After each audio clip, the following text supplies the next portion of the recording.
Bismillahirrahmanirrahim. Assalamu alaikum students. How are you all?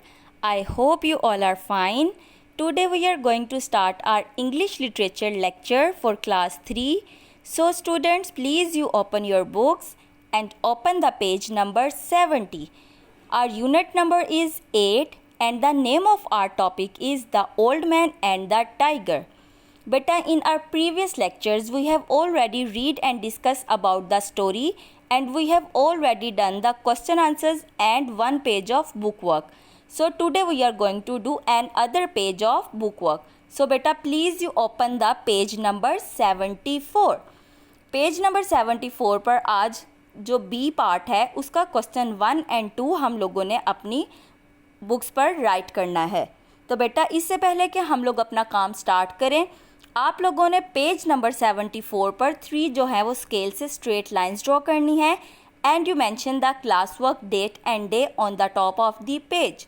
बेटा आप लोग वो डेट एंड डे मेंशन करेंगे जिस डेट एंड डे पर आप अपना काम कर रहे हैं.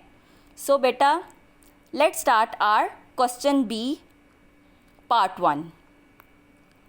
Our question is the words in the following sentences are in the wrong order.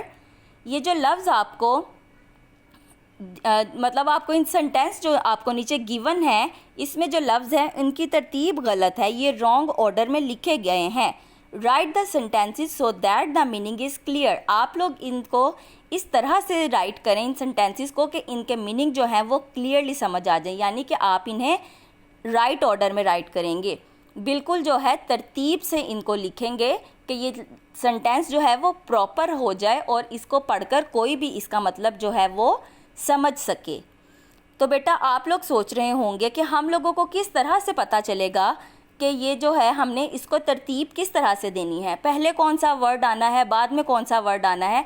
तो बेटा I will explain you, so please you listen to me carefully. बेटा जब हम लोग एक सेंटेंस राइट करते हैं तो हमेशा उसमें हम लोग 4 से 5 चीज़ों का ध्यान रखते हैं. सबसे पहले हम लोग जो राइट करते हैं वो होता है सब्जेक्ट, यानी कि काम करने वाला, वो शख्स या वो चीज़ जो कि उस सेंटेंस में काम कर रही है वो है सब्जेक्ट. तो सबसे पहले हम लोग राइट करते हैं सब्जेक्ट को. सब्जेक्ट के बाद हम लोग हमेशा हेल्पिंग वर्ब राइट करते हैं.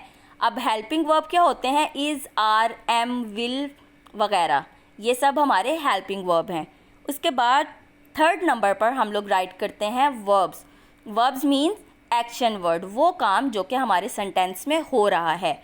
उसके बाद कोई भी एक्स्ट्रा बात जो कि हमारे सेंटेंस में कही गई है या कोई भी एडवर्ब या एडजेक्टिव वगैरह अगर हमें उस सेंटेंस में गिवन है तो हम लोग वो राइट करते हैं. और लास्ट में हम लोग लिखते हैं ऑब्जेक्ट. ऑब्जेक्ट यानी कि वो चीज़ जिस पर काम हो रहा है, यानी कि उस सेंटेंस में वो चीज़ जिस पर हम लोग काम कर रहे हैं लास्ट में उसको राइट करते हैं. आई होप आप लोगों को ये अरेंजमेंट वो समझ आ गई होगी. एक दफ़ा मैं आपको दोबारा बता रही हूँ, प्लीज़ आप लोग ध्यान से दोबारा सुन लें. सबसे पहले हम लोग राइट करते हैं सब्जेक्ट, यानी कि जो सेंटेंस में काम करने वाला है. उसके बाद हेल्पिंग वर्ब. हेल्पिंग वर्ब के बाद हम लोग राइट करते हैं word. Verb means action word.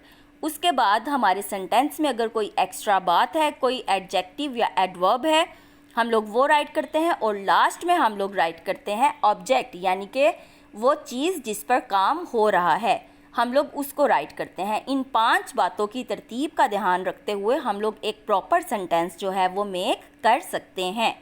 I hope आप लोगों को अरेंजमेंट समझ आ गई होगी. अब हम लोग अपना काम शुरू करते हैं. इससे पहले कि आप लोगों को ये जो 4 सेंटेंसेस यहाँ पर गिवन है A, B, C, D, इसको हम लोग अरेंज करें. इसके लिए सबसे पहले आप लोगों ने अपने स्केल से हर सेंटेंस के ऊपर एक स्ट्रेट लाइन ड्रॉ करनी है ताकि हम लोग उस स्ट्रेट लाइन के ऊपर जो है इस सेंटेंस को अरेंज कर कर राइट ऑर्डर में लिख सकें. अगर बेटा आप लोगों का कोई सेंटेंस ऐसा है जो कि बहुत लंबा है तो आप उसके लिए जो है 2 लाइन्स ड्रॉ कर लीजिएगा, यानी कि थोड़ी सी नीचे उसको स्पेस दे दीजिएगा. जैसे कि यहाँ पर जो सी वाला सेंटेंस है वो थोड़ा सा लॉन्ग है, तो मैंने क्या किया है, मैंने डी वाले के ऊपर वाली स्पेस उसको देकर जो डी वाला सेंटेंस है उसके नीचे लाइन मैंने ड्रॉ कर दी है कि मैंने इसको एक प्रॉपर वे में अरेंज कर कर एक अच्छे तरीके से राइट कर लिया है। इसी तरह आप लोग भी इसको मैनेज कीजिएगा और लाइंस जो हैं वो प्रॉपरली राइट कीजिएगा। एंड बेटा writing should be neat and clean. So let's start our work. यहाँ पर हमारा सेंटेंस ए है, द एक्स पिक्ड अप ही। यहाँ पर हमें वर्ड्स क्लियरली समझ आ रहे हैं, लेकिन हमें इसकी अरेंजमेंट समझ नहीं आ रही, तो हम लोगों ने अब इसको खुद से अरेंज करना है। तो सबसे पहले हम लोग लिखेंगे ही क्या है? हमारा सब्जेक्ट जो कि सेंटेंस में काम कर रहा है। उसके बाद हम लोगों को हेल्पिंग वर्ब यहाँ पर गिवन नहीं है, तो हम लोग डायरेक्ट अपने वर्ब पर आ गए। लिखा हमने पिक्ड अप। उसके बाद हम लोगों ने लिखा द एक्स जो कि हमारा ऑब्जेक्ट है। तो यहाँ पर हमारी अरेंजमेंट किस तरह से हो गई? He picked up the x, कि उसने जो है कुल्हारे को ऊपर उठाया। आई होप आप लोगों को फर्स्ट सेंटेंस जो है उसकी अरेंजमेंट समझ आ गई होगी। Now move to the sentence B. Sentence B है, stop the pouring tiger immediately. तो इसके लिए हम लोग क्या करेंगे? हम लोग लिखेंगे द टाइगर, क्योंकि हमारा सब्जेक्ट क्या है? The tiger. उसके बाद इमीडिएटली स्टॉप्ड, हम लोगों ने लिखा जल्दी से रुक गया, जो कि है हमारा वर्ब। और लास्ट में हम लोगों ने लिखा पोरिंग। पोरिंग का मतलब होता है लाड प्यार करना या बिल्ली जैसी आवाज़ें निकालना। तो हमारी लाइन की अरेंजमेंट क्या हो गई? The tiger immediately stopped pouring, कि जो चीता है उसने जल्दी से जो है वो लाड करना छोड़ दिया या रोक दिया। सेंटेंस सी है हमारा, remember said what stinking I will you skin my always about. तो बेटा इसको जब हम अरेंज करेंगे तो हम सबसे पहले लिखेंगे हमारा सब्जेक्ट आई। उसके बाद हम लोग लिखेंगे हेल्पिंग वर्ब जो कि है विल। फिर है हमारा वर्ब ऑलवेज रिमेंबर, हमेशा याद रखना। उसके बाद मैंने कहा था कि अगर कोई एक्स्ट्रा बात कही गई है तो वो क्या है? यहाँ पर व्हाट यू सेड अबाउट। और लास्ट में हम लोग लिखेंगे हमारा ऑब्जेक्ट माई स्टिंकिंग स्किन। तो हम लोगों की लाइन की अरेंजमेंट क्या हो गई? I will always remember what you said about my stinking skin. मैं हमेशा याद रखूँगा कि आपने मेरी बदबूदार खाल के बारे में क्या कहा था। नंबर 4 वाला हमारा सेंटेंस है, द स्ट्रॉक्ड हेड टाइगर्स मैन। तो बेटा जब हम इसको अरेंज करेंगे तो हम सबसे पहले लिखेंगे द मैन जो कि है हमारा सब्जेक्ट। उसके बाद हम लोग लिखेंगे हमारा वर्ब स्ट्रोक्ड और लास्ट में हमारा object the tigers head. The man stroke the tigers head, कि जो आदमी है वो सहला रहा था चीते के सर को, यानी कि उसके सर पर हाथ फेर रहा था। तो आई होप बेटा आप लोगों को ये जो 4 सेंटेंसेस हैं इनकी अरेंजमेंट जो है वो प्रॉपरली समझ आ गई होगी और आप लोग इसको बहुत अच्छे तरीके से राइट करेंगे। Now move to the question number 2। हमारा क्वेश्चन नंबर 2 है, व्हाट आर दीज वर्ड्स? ये लफ्ज़ क्या हैं? They all and with ESS। ये सारे लफ्ज़ जो हैं वो उनका एंड जो है यानी कि आखिर में उसके ESS आएगा। आप लोग इसके आखिर में ESS लिखेंगे। तो बेटा यहाँ पर हम लोगों को जो लाइंस गिवन है हमने इनको पढ़ना है और पढ़कर हमने अंदाज़ा लगाना है कि किस चीज़ के बारे में या किस लफ्ज़ के बारे में बात की जा रही है और हमने उस लफ्ज़ को राइट करना है। लेकिन हमने ये बात याद रखनी है कि उस लफ्ज़ का जो स्पेलिंग्स हैं उनके लास्ट में ESS ज़रूर आना चाहिए। तो उसके लिए यहाँ पर देखें उन लोगों ने हमें लाइंस जो हैं वो दी हुई हैं। हमने हर लाइन को पढ़कर सामने जो लाइन ड्रॉ हुई हुई है उसके ऊपर वो वर्ड राइट करना है। तो हमारा ए वाला सेंटेंस है, the female of a tiger. एक जो चीता है उसकी फीमेल को क्या कहते हैं? तो हमने सामने लाइन में लिख दिया टाइग्रेस, कि जो एक चीता है उसकी फीमेल को टाइग्रेस कहते हैं। अब यहाँ देखें टाइग्रेस के स्पेलिंग TIGRESS, इसके लास्ट में ESS ज़रूर आया है। इसी तरह हमारा नेक्स्ट सेंटेंस है, to try to give the right answer without having real knowledge.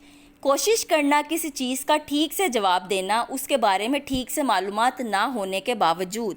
तो इसके लिए हम लोग क्या करेंगे? हम लोग इसके सामने लिखेंगे गैस, GUESS, गैस, यानी कि अंदाज़ा लगाना या तुक्का लगाना किसी चीज़ के बारे में। अब देखें इसके लास्ट में भी ESS आया है। अब हमारा सी वाला सेंटेंस है अ डर्टी और अनटाइडी स्टेट ऑफ थिंग्स। कोई गंदी सी या मैली सी चीज़ जो है, या आप ये कह सकते हैं कोई ऐसी जगह जहाँ पर थोड़ा सा गंद फैला हो। तो इसके लिए जो वर्ड यूज़ होगा वो है मैस, MESS मैस। अब देखें इसके लास्ट में भी ESS आया है। हमारा नेक्स्ट सेंटेंस है details of where someone lives. इस चीज़ की ठीक से मालूमात होना या ठीक से आपके पास डिटेल्स होना कि कोई कहाँ रहता है। तो इसके लिए हम लोग जो वर्ड यूज़ करेंगे वो है एड्रेस, ADDRESS एड्रेस, यानी कि किसी के घर का आपको ठीक से पता मालूम होना। अब देखें इसके लास्ट में भी ESS यूज़ हुआ है। हमारा लास्ट सेंटेंस है अ किंग्स डॉटर, एक बादशाह की बेटी को क्या कहते हैं? तो एक बादशाह की बेटी को जो है वो प्रिंसेस कहा जाता है। प्रिंसेस मीन्स शहजादी। अब देखें इसके लास्ट में भी ESS यूज़ हुआ है।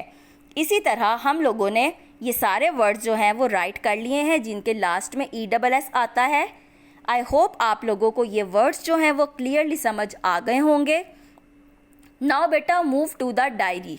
अब आप लोग अपनी डायरी को नोट कर लीजिए। हम लोग लिख रहे हैं इंग्लिश लिटरेचर की डायरी। लर्न क्लास वर्क, आप लोगों को जो बुक वर्क में पेज नंबर 74 पर क्वेश्चन नंबर 1 और 2 करवाए गए हैं क्लास में, वो आप लोगों ने लर्न करने हैं। उसके बाद है make sentences on your copy, और आप लोगों ने जुमले बनाने हैं अपनी कॉपी पर। कौन से चैप्टर के? जिसका भी हमने काम किया है the old man and the tiger के। अब बेटा देखें यहाँ पर हमें 4 वर्ड्स गिवन है। फर्स्ट वर्ड है स्ट्राइक, स्ट्राइक मीन्स मारना। सेकंड वर्ड है सडनली, सडनली मीन्स अचानक। थर्ड वर्ड है फेयर, फेयर मीन्स खौफ या डर। और फोर्थ और लास्ट वर्ड है स्ट्रॉन्ग, स्ट्रॉन्ग मीन्स मजबूत या ताकतवर। आई होप आप लोगों को ये 4 वर्ड्स जो हैं वो मीनिंग्स के साथ क्लियरली समझ आ गए होंगे, और अब आप लोग इनको अपने सेंटेंसेस में प्रॉपरली यूज़ कर सकेंगे। जी बेटा, today we have done our second term syllabus. So बेटा आप लोगों ने अपना जो सिलेबस है उसको रिवाइज ज़रूर करना है और उसको प्रॉपरली लर्न करते रहना है, ताकि आप लोग इसको भूलें बिल्कुल नहीं और आप लोग अपना सेकेंड टर्म का सारा सिलेबस याद रख सकें। आगे बढ़ते जाओ, पढ़ना है रुकना नहीं।